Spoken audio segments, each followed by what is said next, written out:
التقدم من أرشد العلوي.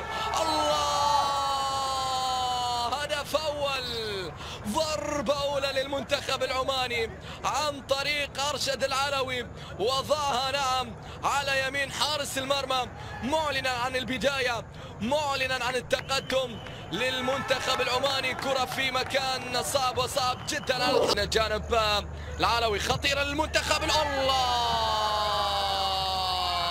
الثاني نعم، أرشد العلوي يسجل في البداية، العلوي في النهاية أرشد نعم يضيف الهدف الثالث للمنتخب العماني بعد أن انطلق، بعد أن توغل في هذه اللقطة. نعم هنا باليسار أرشد يسجل الهدف الثالث للمنتخب العماني، حطها على يسار حارس المرمى معلنا عن الهدف. ركلة الجزاء يتقدم فيها المالكي يوسف في المرمى.